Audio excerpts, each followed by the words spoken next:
Hello everyone, आपका स्वागत है आपके अपने यूट्यूब चैनल लर्न विद प्रीत चौधरी में। हम पढ़ रहे थे राजस्थान की ज्योग्राफी और हमारा टॉपिक चल रहा था राजस्थान में ऊर्जा संसाधन।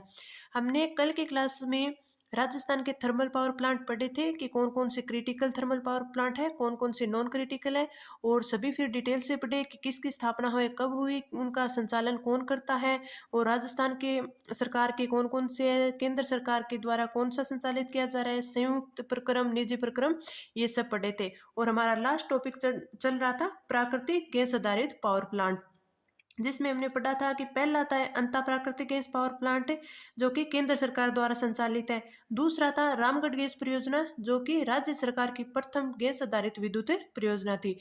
तो अब तीसरा पढ़ते हैं Dholpur combined cycle power station. Dholpur combined cycle power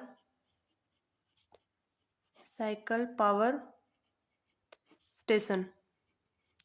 Dholpur combined cycle power station ये कहाँ पे है? ये है धौलपुर में। और इसका संचालन कौन करता है? संचालन RVNL।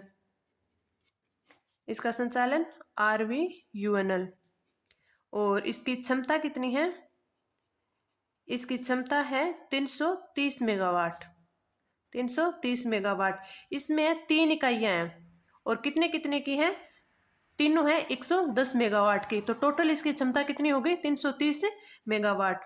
और उसकी स्थापना कब हुई? इसकी स्थापना हुई मार्च 2007 में। मार्च 2007 में इसकी स्थापना की गई। और इसकी गैस आपूर्ति, इसको गैस आपूर्ति कहाँ से होती है? ये होती है हजीरा से। गैस आपूर्ति हजीरा से। हमने कल पढ़ा था कि राजस्थान में अंता जो गैस परियोजना है उसको भी गैस आपूर्ति है वो HBJ गैस पाइपलाइन से होती है। H हजीरा गुजरात, बीजापुर MP और जगदीशपुर UP, इन तीनों की जो गैस पाइपलाइन है उसे बोलते हैं HBJ। तो Dholpur combined cycle power station है, इसको गैस आपूर्ति कौन करता है? हजीरा, जो कहाँ से आती है? गुजरात से। यह राजस्थान में नेफ्ता मीन्स जलवाष्प आधारित प्रथम विद्युत परियोजना है। जलवाष्प आधारित प्रथम या एकमात्र बोल दे, अभी तक एकमात्र ही है, एकमात्र विद्युत परियोजना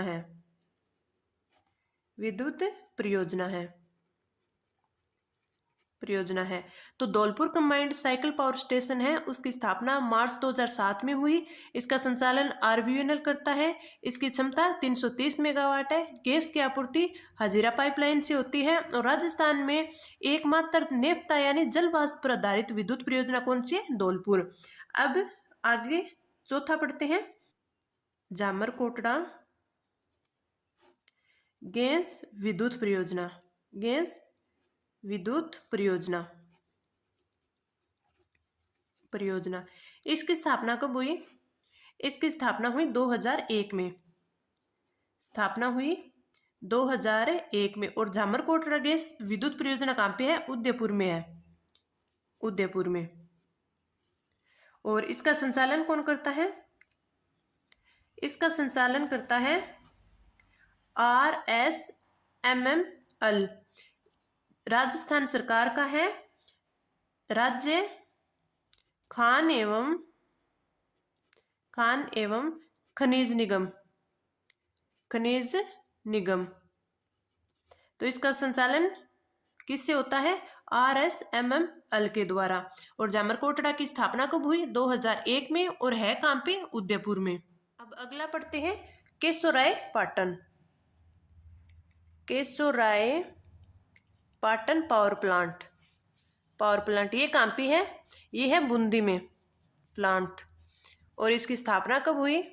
स्थापना हुई 2009 में। इसकी क्षमता, कुल क्षमता कितनी है? इसकी है 1000 मेगावाट। और यह निजी क्षेत्र का गैस विद्युत परियोजना है। यह निजी क्षेत्र की प्रथम गैस विद्युत परियोजना है, गैस विद्युत परियोजना है, गैस विद्युत परियोजना है, परियोजना है।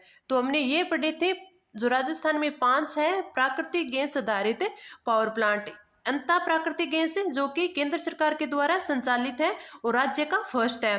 फिर दूसरा हमने पढ़ा रामगढ़ गैस परियोजना जो कि रामगढ़ जैसलमेर में है और राज्य सरकार की प्रथम गैस विद्युत परियोजना है। तीसरा Dholpur combined cycle power station. चौथा जामरकोटड़ा जो कि उदयपुर में है और पांचवा केशोरायपाटन पावर प्लांट है जो कि बूंदी में है। अब पढ़ते हैं आणविक विद्युत ऊर्जा। आणविक विद्युत ऊर्जा, आणविक विद्युत ऊर्जा। राजस्थान में आणविक विद्युत ऊर्जा के 2 संयंत्र है। विद्युत ऊर्जा राजस्थान में 2 है, कौन कौन से? रावतभाटा, रावतभाटा कहाँ पे है? चित्तौड़गढ़ में, चित्तौड़गढ़ में। और दूसरा कहाँ पे है? दूसरा है नाथला, नाथला। और ये कहाँ पे है? ये है बांसवाड़ा में, बांसवाड़ा में। इसे नाथला भी बोलते हैं और नापला भी बोलते हैं, नापला। तो इन दोनों को डिटेल से पढ़ते हैं। फर्स्ट रावतभाटा, रावतभाटा परमाणु विद्युत गृह, परमाणु विद्युत गृह, विद्युत गृह कहाँ पे है? चित्तौड़गढ़ में, चित्तौड़गढ़ में। और इसकी स्थापना कब हुई? स्थापना हुई 1965 में, 1965 में। और इसने कार्य कब शुरू किया? कार्य शुरू किया 1973 में, 1973 में। और ये कनाडा के सहयोग से चलाया जा रहा है, कनाडा के सहयोग से, के सहयोग से। और इससे कुल उत्पादन कितना होता है? कुल उत्पादन होता है 1350 मेगावाट, मेगावाट। जिसमें से राजस्थान का कितना है? राजस्थान का है, राजस्थान का हिस्सा, राजस्थान का हिस्सा 425 मेगावाट, 425 मेगावाट। और इसमें कुल यूनिट कितनी है? कुल इकाइयाँ, कुल इकाइयाँ हैं 8। कितनी है? 8। और इसमें से प्रथम इकाई का शुभारंभ, प्रथम इकाई का शुभारंभ कब हुआ? ये हुआ 1972 में। और दूसरी इकाई का शुभारंभ कब हुआ? दूसरी इकाई का शुभारंभ हुआ 1981 में। और इसकी एक यूनिट है जो 8वीं यूनिट है, वो एकमात्र ऐसी यूनिट है जहाँ पे सभी कर्मचारी है वो महिलाएं हैं। तो 8वीं इकाई पूर्णतः महिला कर्मचारी है, महिला कर्मचारी है। और रावतभाटा परमाणु विद्युत गृह है वो राजस्थान का फर्स्ट परमाणु विद्युत गृह है, राजस्थान का प्रथम परमाणु विद्युत गृह, प्रथम परमाणु विद्युत गृह, विद्युत संयंत्र या विद्युत गृह है। और यह भारी पानी आधारित संयंत्र है, भारी पानी, जिससे क्या बोलते हैं? D2O आधारित संयंत्र है, आधारित संयंत्र है। और यह संयंत्र भारत का प्रथम है, देश का प्रथम भारी पानी आधारित संयंत्र, भारी पानी आधारित संयंत्र।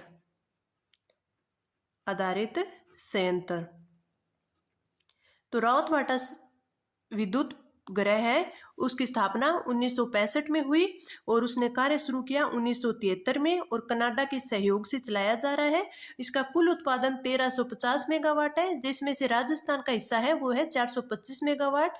इसमें कुल इकाइयाँ 8 है, जिनमें से 8वीं इकाई ऐसी है जो पूर्णतः महिला कर्मचारियों द्वारा चलाई जाती है और राजस्थान का प्रथम परमाणु विद्युत संयंत्र है ये और भारी पानी आधारित संयंत्र है।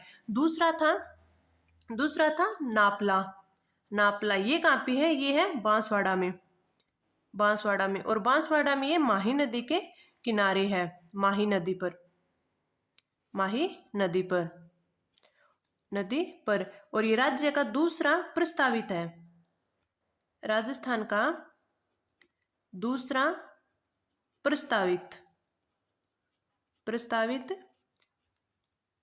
परमाणु, परमाणु बिजली घर, बिजली घर। अब हम पढ़ेंगे नवीनीकरण ऊर्जा के स्रोत, नवीनीकरणीय ऊर्जा स्रोत, नवीनीकरणीय ऊर्जा स्रोत, ऊर्जा स्रोत। इसमें हम पढ़ेंगे सौर ऊर्जा, पवन ऊर्जा, बायोमास ऊर्जा, ये सब पढ़ेंगे। लेकिन ये स्टार्ट करने से पहले हम राजस्थान ऊर्जा विकास एजेंसी के बारे में पढ़ेंगे, जो कि नवीनीकरण ऊर्जा स्रोतों के विकास हेतु कार्यरत है। तो सबसे पहले पढ़ते हैं राजस्थान ऊर्जा विकास एजेंसी, ऊर्जा विकास एजेंसी, जिसे रेडा भी बोलते हैं, एजेंसी, जिसे क्या बोलते हैं, रेडा। इसकी स्थापना कब की गई थी, इसकी स्थापना की गई थी 1985 में। पहले दो एजेंसी थी, राजस्थान ऊर्जा विकास एजेंसी और राजस्थान पावर कॉरपोरेशन लिमिटेड। ये दोनों अलग अलग हैं, वो नवीनीकरण ऊर्जा स्रोतों के विकास के लिए कार्यरत थी। लेकिन उन दोनों को मर्ज किया गया 9 अगस्त 2002 में, और उन दोनों को जोड़कर एक ही संस्था को निर्माण किया गया। तो कौन कौन सी दो, राजस्थान ऊर्जा विकास एजेंसी और Rajasthan power corporation, power corporation limited, limited. इसकी स्थापना कब की गई थी, इसे आरपीसीएल भी बोलते हैं। और इसकी स्थापना की गई 1995 में, स्थापना की गई 1995 में, 1995 में। पहले राजस्थान सरकार की दो अलग अलग एजेंसी कार्यरत थी, फिर इनको दोनों को जोड़कर एक ही बना दिया गया। कब बनाया गया, 9 अगस्त 2002 में राजस्थान अक्षय ऊर्जा, राजस्थान अक्षय ऊर्जा निगम की स्थापना की गई, ऊर्जा निगम, इसकी स्थापना की गई, जो कि राजस्थान में नवीनीकरण ऊर्जा स्रोतों के विकास हेतु कार्यरत है। इसे क्या बोलते हैं, RRECL। तो वर्तमान में RRECL राजस्थान में नवीनीकरण ऊर्जा, राजस्थान में नवीनीकरणीय ऊर्जा स्रोतों के विकास के लिए कार्यरत है, विकास के लिए कार्यरत है। और नवीनीकरणीय ऊर्जा मंत्रालय वो भारत सरकार की एक नोडल एजेंसी है। तो लिख लेते हैं, नवीनीकरणीय ऊर्जा मंत्रालय भारत सरकार की एक नोडल एजेंसी है, एक नोडल एजेंसी है, नोडल एजेंसी है। अब हम पढ़ेंगे सौर ऊर्जा के बारे में। सौर ऊर्जा में सबसे पहले हम पढ़ते हैं कि राजस्थान में सौर ऊर्जा नीति है या सौर नीति है, वो कब लाई गई और अब तक कितनी लाई जा चुकी है और कौन कौन सी लाई गई है। तो सौर नीति, सौर ऊर्जा में पढ़ेंगे सौर नीति। राजस्थान में प्रथम सौर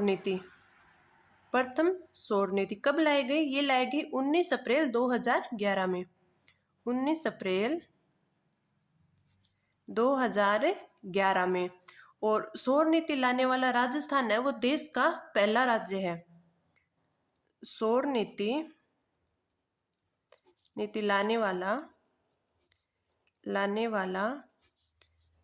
राज्य राजस्थान है, भारत का प्रथम राज्य है, भारत का प्रथम राज्य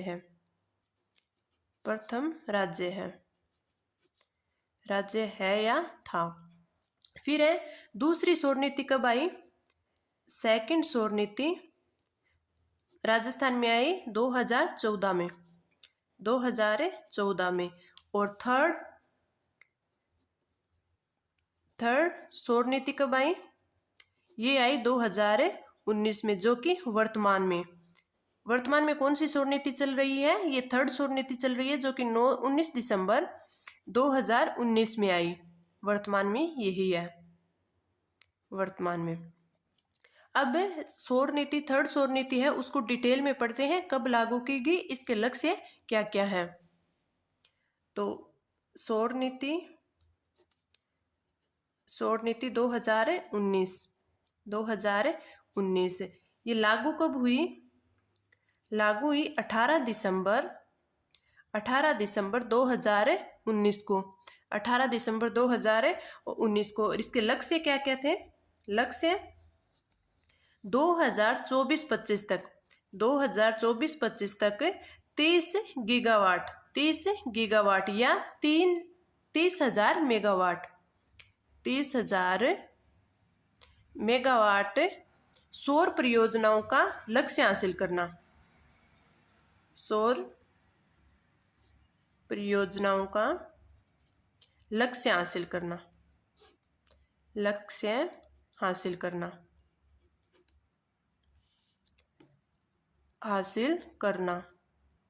हासिल करना। तो इसमें 30 गीगावाट है, उनको अलग अलग डिवाइड किया गया। जैसे 24 गीगावाट तो सोलर पार्क से उत्पन्न की जाए, और 4 गीगावाट है वो डिस्ट्रीब्यूट जनरेशन से उत्पन्न की जाए। 1 गीगावाट के सोलर रूफ टावर लगाए जाए, जो छतों पे होते हैं वो वाले, और 1 गीगावाट के सोलर पंप लगाए जाए। तो इनको अलग अलग डिवाइड किया था। 30 गीगावाट को किस प्रकार डिवाइड किया? 30 गीगावाट, इसमें से 24 गीगावाट के सोलर पार्क लगाए जाए। 24 के सोलर पार्क और 4 गीगावाट के क्या? Distributed generation. और 1 गीगावाट के रूफ टावर लगाए जाए। 1 गीगावाट के सोलर रूफटॉप लगाए जाए, और 1 गीगावाट के सोलर पंप लगाए जाए। तो 30 गीगावाट का इस प्रकार इन्होंने डिस्ट्रीब्यूशन किया कि हमें इस प्रकार से हमारे लक्ष्य तक पहुंचना है। इसी में इन्होंने हरित ऊर्जा शहर बनाने के लिए भी कहा कि 300 मेगावाट सौर ऊर्जा के जो सौर रूफटॉप सिस्टम है उनको स्थापित करेंगे, और आने वाले 5 वर्षों तक जिला मुख्यालयों, यानी सभी जिला मुख्यालयों, 33 जिला मुख्यालयों को हरित ऊर्जा शहरों में बदला जाएगा। तो इन्होंने क्या बोला? हरित ऊर्जा शहर किस प्रकार बनाएंगे? 300 मेगावाट सौर ऊर्जा के सौर रूफटॉप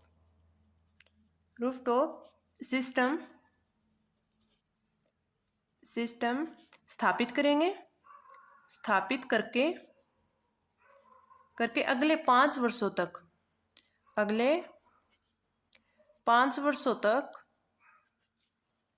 तक 33 जिला मुख्यालयों को हरित ऊर्जा शहरों में बदलेंगे। मुख्यालयों को हरित ऊर्जा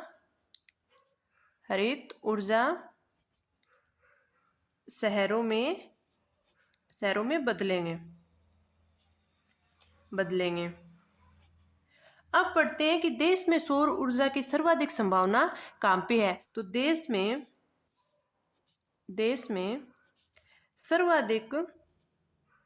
सर्वाधिक सौर ऊर्जा की संभावना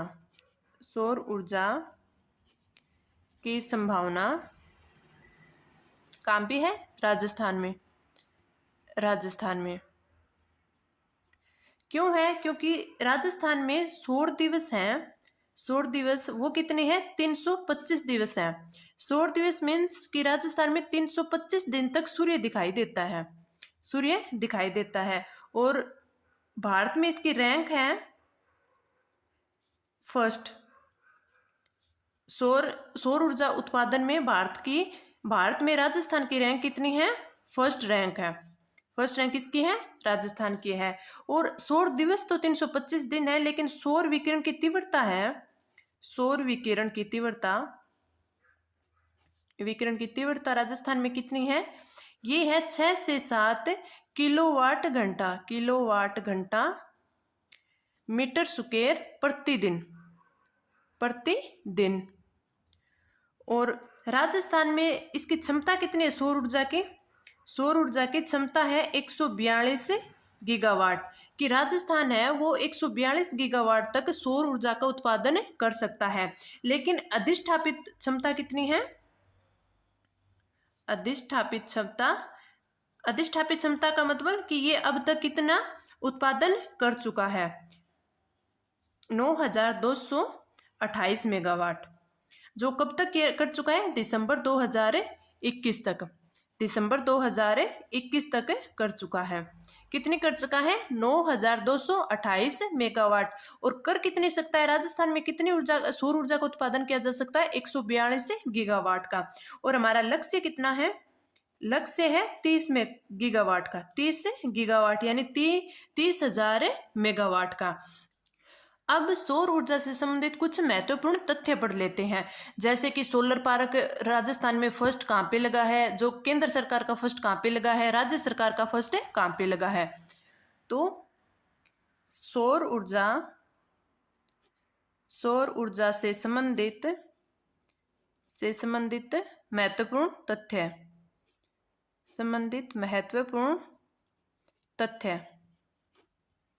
तथ्य पहला तो ये कि केंद्र सरकार का प्रथम सोलर पार्क राजस्थान में कहाँ है? सोलर पार्क कहाँ है? ये है बड़ला जोधपुर में। और राजस्थान का प्रथम कहाँ है? ये तो केंद्र सरकार का है जो कि बड़ला जोधपुर में है। और राजस्थान सरकार का प्रथम ये कहाँ पे? ये है नोख जैसलमेर में। और निजी क्षेत्र के भी 2 है राजस्थान में। कौन कौन से? फर्स्ट तो है खींवसर नागौर में, और सेकंड कहाँ पे है? धुड़सर जैसलमेर में। तो निजी क्षेत्र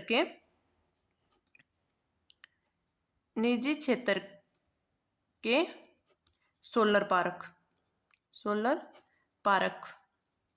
फर्स्ट कहाँ पे है? फर्स्ट है खींवसर नागौर।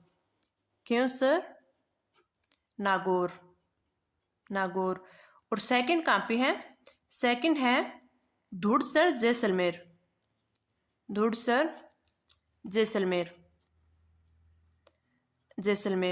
और जो धुड़सर जैसलमेर है ये रिलायंस का है। ये किसका है? रिलायंस द्वारा संचालित, ये रिलायंस का बनाया हुआ है। ठीक है, अब थोड़े और महत्वपूर्ण तथ्य देख लेते हैं। राजस्थान में says mean solar energy enterprising zone. Says SEEZ solar energy enterprising zone. इसमें कौन कौन से जिले आते हैं? तो इसमें आते हैं पहला जैसलमेर, जोधपुर और बाड़मेर।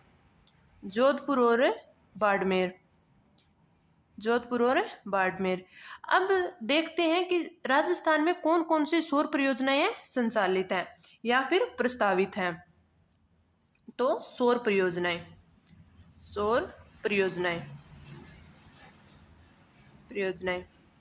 राजस्थान की प्रथम सौर परियोजना कौन सी है? ये है मथानिया। और मथानिया कहाँ पे है? ये जोधपुर में है, जोधपुर में। और ये देश की भी प्रथम सौर परियोजना है, देश की प्रथम सौर परियोजना। और राजस्थान में भी स्थापित प्रथम है। राजस्थान में स्थापित प्रथम परियोजना, प्रथम सोलर परियोजना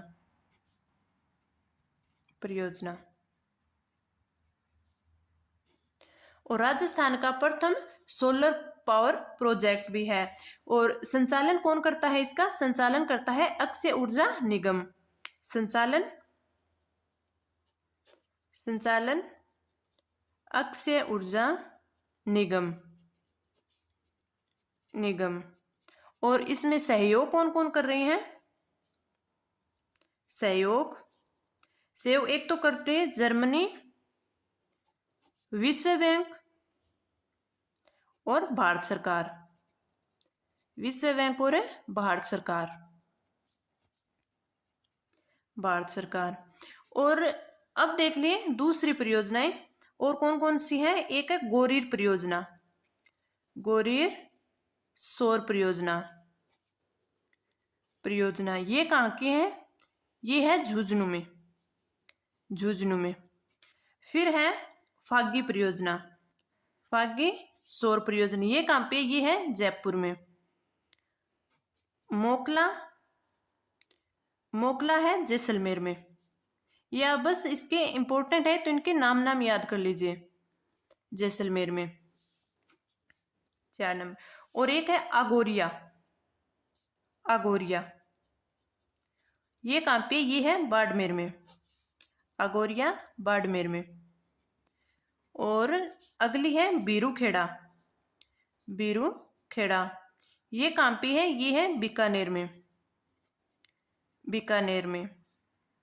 तो ये कुछ से इंपॉर्टेंट सौर परियोजनाएं। मथानिया जोधपुर में, गोरीर सौर परियोजना झुंझुनू में, फागी जयपुर में, मोकला जैसलमेर में, अगोरिया बाड़मेर में। अब कुछ राज्य सरकार द्वारा सौर ऊर्जा पार्कों की स्थापना हेतु 3 संयुक्त उपक्रम चलाए गए हैं। तो वो कौन कौन से, वो देख लेते हैं। राज्य सरकार द्वारा सौर ऊर्जा पार्कों की स्थापना के लिए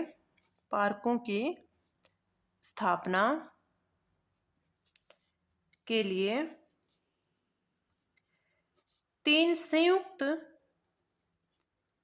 उपक्रम कंपनियों का गठन किया गया। ये 3 कौन कौन सी हैं? पहली है मेसर्स सौर्य ऊर्जा company of Rajasthan limited.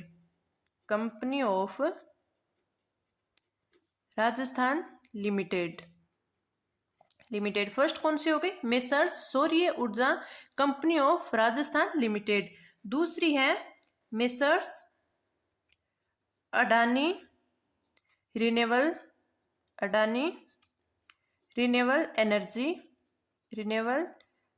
Energy park Rajasthan limited.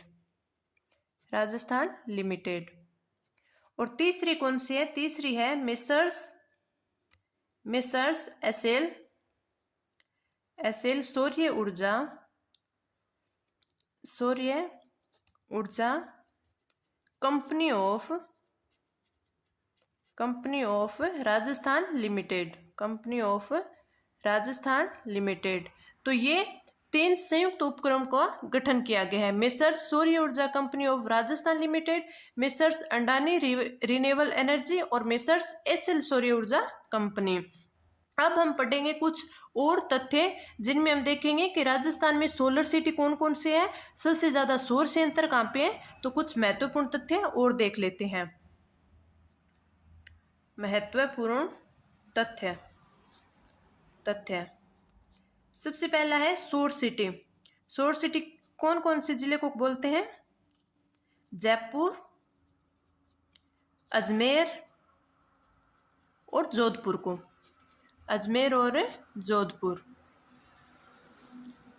को। और सबसे ज्यादा सौर संयंत्र कहाँ पे है? सबसे ज़्यादा सौर संयंत्र ये हैं जैसलमेर में। सौर संयंत्र ये है जैसलमेर में। और फर्स्ट सौर ऊर्जा संचालित नाव कहाँ है? पिछोला झील में है, जो कि उदयपुर में है। फर्स्ट सौर ऊर्जा संचालित नाव, फर्स्ट सौर ऊर्जा संचालित नाव ये कहाँ पे है? ये है पिछोला झील में। और ये कब से संचालित है? सितंबर 1997 से। और फर्स्ट सौर ऊर्जा फ्रिज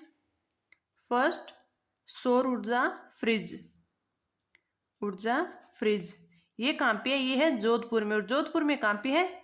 बालेश्वर जोधपुर।